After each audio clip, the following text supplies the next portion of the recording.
All right, here we go. King Hazel. What's happening? Welcome to No Heart TV. Hey, man, glad to be back again, man. Glad to be back. Been a minute. Now, everybody, before, you know what I'm saying, I want to give King Hazel apologize to everybody, you know what I'm saying, because, like, we did a video about 2 years ago. I never put it out due to, you know what I'm saying, things I was going through, you know what I'm saying, but now we back 10 times harder. Yes, sir. So now we got to reintroduce King Hazel the right way, man. You feel me? Yes, King sir. Hazel. Welcome to No Heart TV, my brother. Hey, thank you for having me, man. Thank you for having me. So starting out, you from Queens, New York, right? Yep. Hey, yeah, for sure. Far Rockaway to be exact. Queens, yep. So how was it growing up in Queens, New York? It was cool, man. It was really more my early childhood. I moved out here to Riverdale when I was 7 years old back in 2002. So yeah, it was smooth growing up in Queens. I was in my grandma's house at the time. For sure. Speaking of grandma, you know what I'm saying, I heard you move, you know what I'm saying, to Riverdale, Georgia after your grandma passed away. Yeah, most definitely, man. Yeah, she passed away in 2001. So yeah, RP to grandma. RP grandma. Yeah, man, appreciate that. For sure, man. So how was, what big role did grandma play in your life? Granny was cool, man. Granny was cool, appreciate it. Yeah, Granny, she was like a mother figure, you know, she always spoiled me growing up. She gave me everything I wanted. She treated me like a son, you know.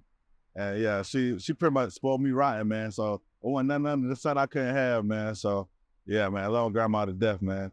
Yeah, sure. So what is something that grandma showed you that will always stick with you forever? Oh man. Dang, she really, I really can't, I'm really too young to have any really, you know, guidance or any lessons from her. But, you know, knowing my granny and know how my dad told me she was, you know, she wanted me to be the best version of myself I could be, you know, be the best man I could be. So, and, you know, be humble. And that's how my granny was. She was always humble. So, yeah, knowing that from my granny, that's how she would want me to be. And that's how I am today. So if your grandma was alive right now, what type of person would she be like? Strict. You know, she's strict. She definitely strict. Plenty of time when I was being hard-headed and stuff, she would have been on my ass. So, yeah, so, and I think she would have been real proud of me of where I'm at. I don't know how she would have took me, doing music, honestly. But, I think she would have been proud of me, though. Looking down, I think she's very proud of me.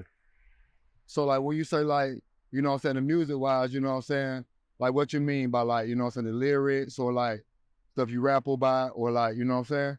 Oh, just me being true to my story, you know what I'm saying? And just being humble through the journey and not forgetting where I come from and, you know, shouting out my family, being grateful for the family I was born into, you know, fortunate family. So yeah, keeping my family first and God. So she would love that part about the whole journey as well. So what's the difference from Queens to Riverdale, Georgia? I would say Queens is more rough.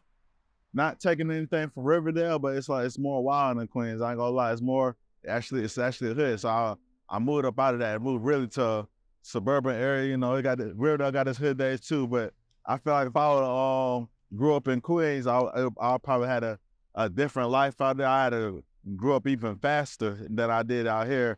I paced myself a little bit how I grew up here. I feel like Queens, I had to grow up faster, even hop off the porch even faster, and even to adapt to the environment. So it's like it's either in Queens and New York, it's like either in the streets, you rapping or you playing sports, you playing basketball. Yeah, so I pretty much had to adapt to my environment out there in Queens real fast. If I grew up out there, you know, going to middle school and high school out there as well. How was growing up in a married household? Shit, it's amazing, man. Like, you know, everybody don't got that, you know. So I consider myself very fortunate, you know. Everybody don't got a mom and dad, so I'm very thankful for mine. And the same mine's been married 30 years, you know, still sticking together. You know, even if they have any disagreements, they sit there and talk about it. If anything with not just them, and it's just like me and my sister and all of us, like we have family meetings and everything like that.